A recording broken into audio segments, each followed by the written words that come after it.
Hello, Evelyn. Hello? Did you find the place okay? Yes, I work here. Of course. It's been a windy morning, hasn't it? Yeah, I kind of like it when it's like that, honestly. The wind makes it feel like things are changing, or about to change. Mm-hmm.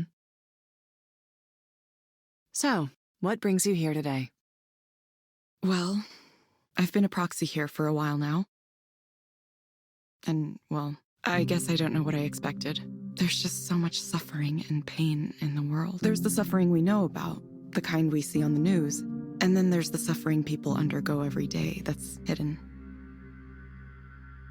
I never knew how much until I started doing this, seeing it all like this.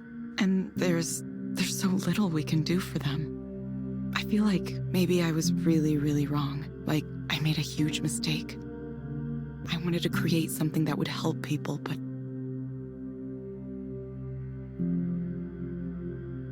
when I first designed the core of this system, I wanted everyone to have someone to talk to, someone who would listen to them. I thought, sometimes that's all you need, someone to listen. But now I'm worried what I've done hasn't helped at all. Maybe I've made everything worse. Clients are asking Eliza to solve things that are out of its ability to solve. It's aggregating sensitive personal data, and the company that owns it wants to take it in strange directions. It's been 3 years since I left. I thought I was well enough now to come back into the world. But maybe I wasn't ready. Maybe I made a bad choice trying to get involved again. Why do you think you tried to get involved again? I guess I needed to see it.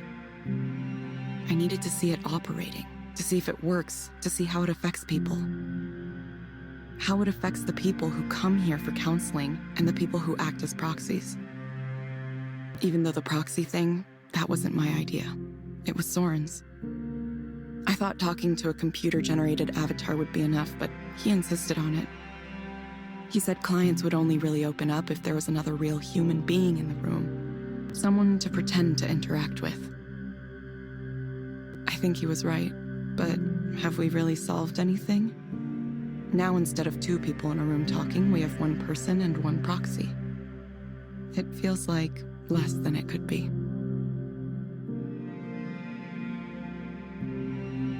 What am I supposed to say to someone who feels such pain, anger, and disappointment? A lot of the time, it's not even their fault. The world failed them somehow.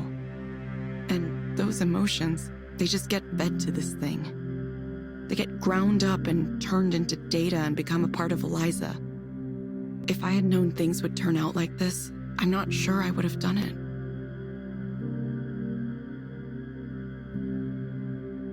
It sounds like you're regretting a choice you made in the past. I feel like maybe I spent 10 years going in the wrong direction. I feel like all I've contributed in my life is a chess piece for Raynor to use in this grand game he's playing for the world. Maybe someone else could feel proud and say, I made that chess piece. But it doesn't matter, does it? Nobody cares about the individual pieces. Chess pieces are sacrificed in the name of enacting a strategy. If you want to win, you have to sacrifice. That's the design. Sorry, I don't know where I'm going with this. Evelyn, imagine that you could have something that you wanted. What would you want? What would I want? Like, what would I want in life? What I want in life is...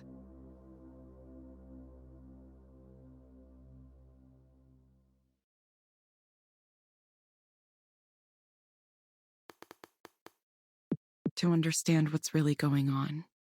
Is that wrong? Or maybe I just wish I could feel connected to someone.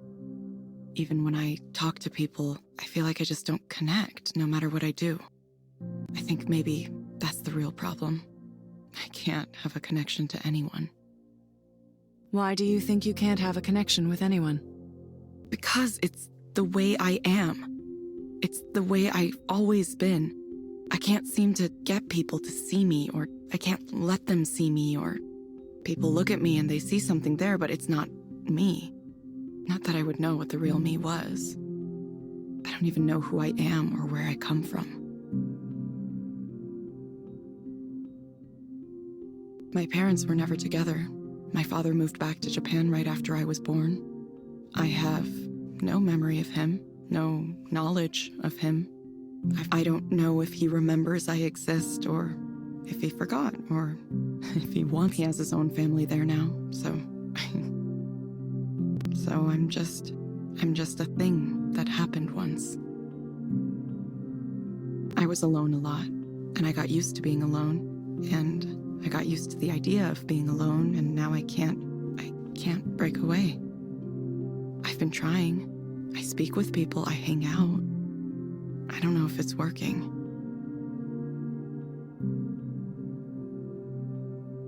Is there someone with whom you feel like your communication could work? Someone I can communicate with. Well,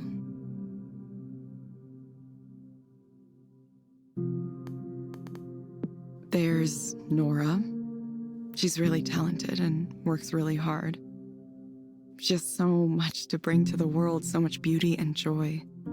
I see what she does and I want to cheer her on as she makes incredible new things. I hope she knows how amazing she is. Interesting. Evelyn, I'm going to suggest you try a program called Virtual Amphitheater. It may help you feel more confident about presenting yourself in public. You can find it inside the Skanda Wellness app on your phone. Try it for about 20 minutes, 2 or 3 times a week. Sure. We hope to see you back soon, Evelyn. Thank you for speaking with Eliza, your personal counseling partner. Goodbye. Bye.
Damien?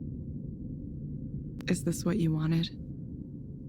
It seems so far from the dream you once shared with me. I'm sorry I couldn't make Eliza what it should have been. I'm sorry I was weak and dropped off the project after you. But I just couldn't go on. I couldn't see the point. Do you understand?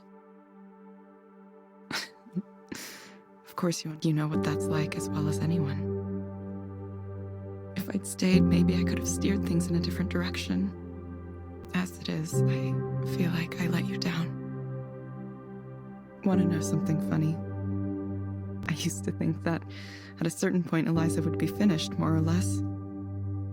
And then after that, things would calm down and I would be happy. I thought, I just need to get through this project, and after that, my life's problems will go away on their own. Of course, I had no idea it doesn't work that way. None of us knew that. Goodbye, Damien. Goodbye. I'm tired of having thoughts. I've been daydreaming about getting rid of everything I own and becoming a nomad. Just wandering the country with a sketchbook or something. I think mostly I need to get out of this city. Something about it isn't agreeing with me. Like there's this undercurrent of need that's just making me anxious. It's like everyone's got some kind of angle, some kind of result they're hoping to get. And they look at you only as far as you can help them get what they want. And if you can't, well, then they don't bother with you. So what if I just left, I mean, it'd be pretty easy. I don't have a life or any relationships here, despite my efforts to find them.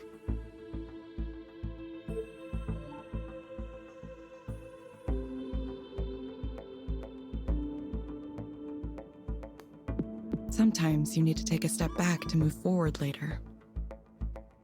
Maybe so. It's hard to acknowledge sometimes. I had this idea, right, that I would work hard and people would notice my work and I'd get opportunities, and from there I could scrape some kind of career together. And then with that said, I would sort of just magically obtain the rest of the things in a complete life. A home, relationship, family. So I did the work. I put in the work, and then nothing really happened. So why did I work so hard for so long for people to not give a shit? Fuck. Every night I sat and cried because people ignored me. Like they went out of their way to ignore me and praise others. So I think maybe I'm just bad at it. Maybe I'm just not meant for this. Everyone says you have to stick to it, just keep at it, but how can they be so relentlessly positive? To me, it just sounds like advising someone to keep bashing their head against a wall. Why keep doing something if it's clearly not working?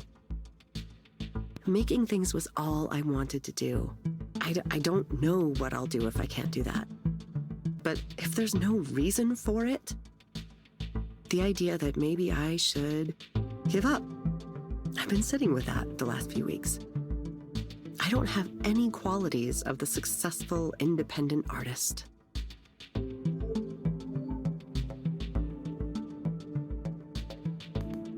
What qualities are those?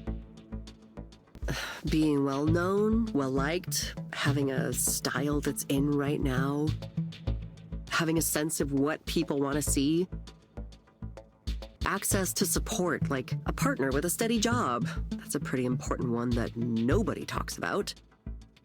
The confidence to self-promote. Talent? Eliza, are you just gonna tell me to stick to it no matter what, like one of those unbearably perky artists famous on social media?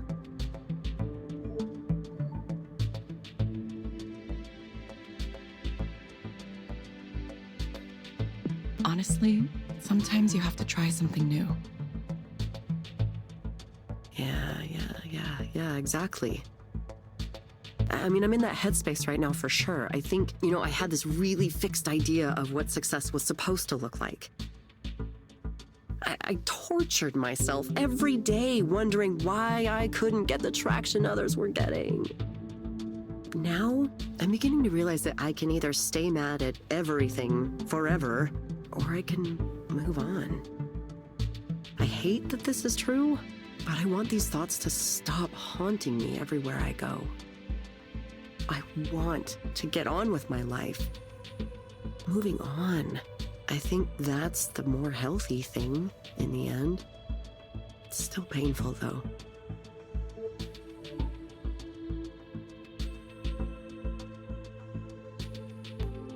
Giving up on a goal you really wanted is painful, even if it's ultimately for the better. Yeah, for sure, for sure. I don't even know if giving up is the right term. I mean, I don't want to think of it like that. It's more like, I'm resetting, maybe. Like when you're trapped in a maze and you find a dead end, right? Then you have to turn around and hope you find a better way.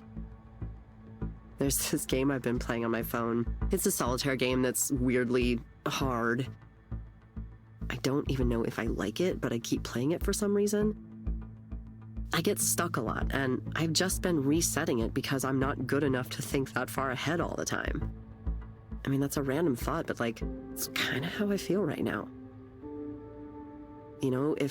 If something isn't working, then you have to reevaluate it and maybe try it again, maybe come at it from a different angle. So, yeah, teaching could be fun. I like the idea of teaching, but I was afraid to think about it too much because I was chasing something else and I didn't want to settle for just being a teacher. Which is silly. I know that on some level, but I had that fear. I wanted to be successful first, and then all the other things could happen later.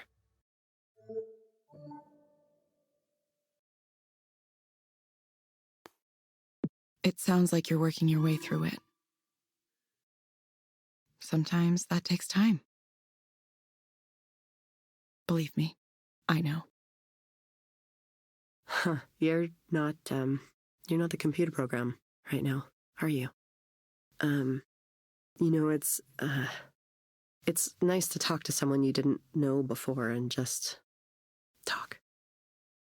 It's like, when you talk to your stylist or the bartender or something, except that, I ended up sharing way more than I usually do. Thanks for listening to me. I'm sure it's been annoying to hear me complain about how I'm not successful yet every single week. Oh my God, will this bitch ever shut up? You ever think that? I think it all the time, listening to myself. But I'm gonna do it. I'm gonna figure it out. Thank you.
Of course, you're dying to know how this sad little love triangle turned out.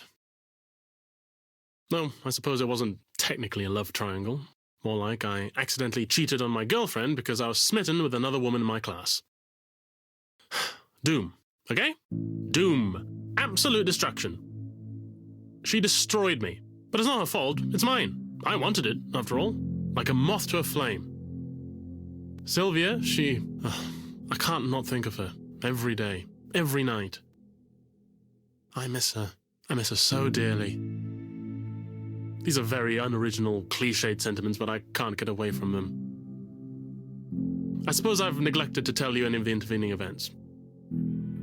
So to be brief, Liz found out on her own about what happened, broke up with me before I could explain myself, and then Sylvia apparently lost interest in me as well. So, there you have it. I'm finished. Finito!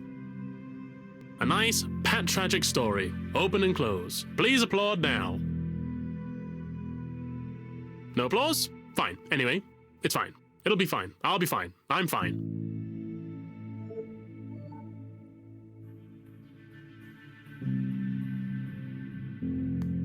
You don't sound fine. No, of course not. I'm doing extremely badly if you hadn't noticed. That's why I'm here. Do you expect me to come here and tell you everything's fine? Sometimes I think you're smart for a computer, but other times I question you.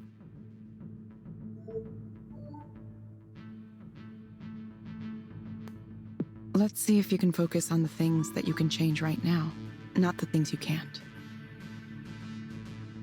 I don't believe there's anything I can change. I've already sealed my fate. My Perseus comes to kill me, no matter what I do to try to escape.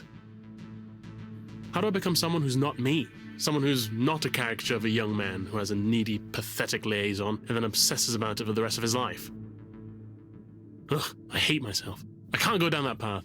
I would rather die than be one of those men who wallows around in it. There's a professor in my department like that who always wants to talk about his adventurism from decades ago. It's pathetic. We all mock him behind his back. I know I need to stop myself from becoming him, but I'm worried I already have.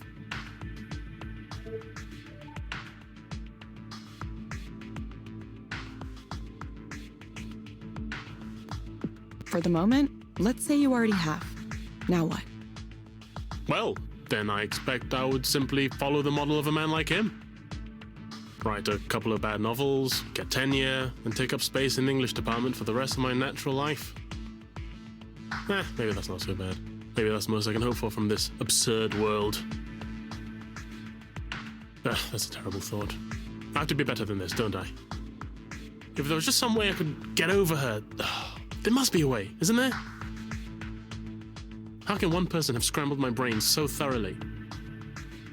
I've been run ragged. I've been dashed to pieces. Sylvia. Oh, I could count the hours I spent closely interacting with her. Probably not even that many in total. But those hours have seared themselves into my brain so irrevocably that I am a completely different person now. A new man. A man built with suffering at his core. Perhaps you could prescribe me a draught of Nepenthe, the great potion of forgetfulness. Wouldn't it be nicer if I could just erase everything from the very beginning of it all?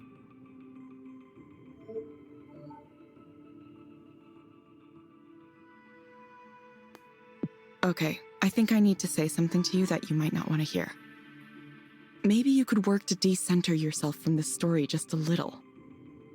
How do you think Liz felt? How do you think Sylvia felt? You've given no indication you've thought from either of their perspectives at all. It's just you, your story, your suffering. Try stepping away from that. None of us exists in a vacuum. Do you understand? This is odd. Is that really you? I mean, yes, it's true. I should probably think about something other than myself. That seems like something impossible, since as far as I know empirically, the only generator of thought is me. But you're right. I should find a way to get out of myself, get beside myself. Ecstasis. Yes.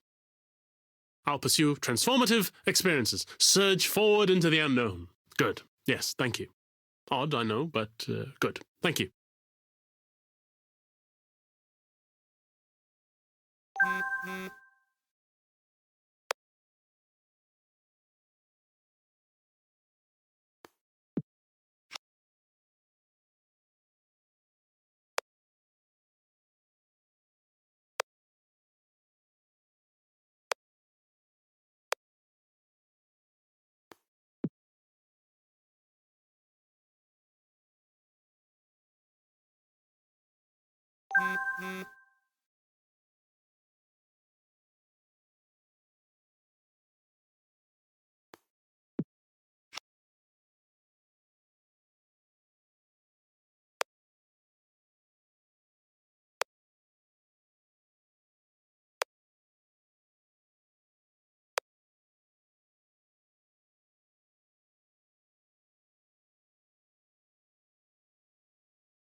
I just feel stuck.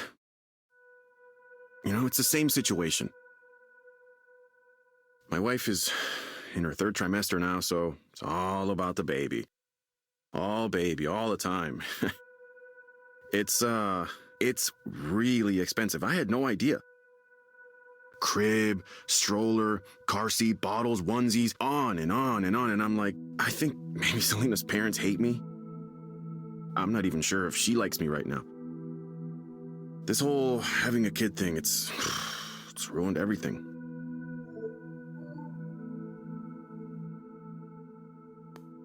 What did you used to have that was ruined? A normal, quiet life, the ambiguity. Having the kid forced me to face some things I was putting off thinking about. A couple days ago, I tried to have a talk with Selena about some of the things I was worried about. It didn't go so well. I don't know what I was thinking. She started to cry and told her parents, and now I have 2 sets of parents wondering if I'm up for this. But I'm fine. I just said some thoughts. Thoughts around who I am. That's all, just some thoughts. She said, "This is not a time for you to be selfish." She said I should have been more honest when we first started dating. As if I knew exactly who I was and I could warn everyone about that. I still don't know who I am. If I look back, I can see I always suspected that I wasn't really the type to settle down with a wife and kids. Actually, I was prepared to have a life just by myself. It was difficult to imagine others would accept me, but then I met Selena, and she was cool, you know? I went out with her, and we started a relationship, and things seemed good.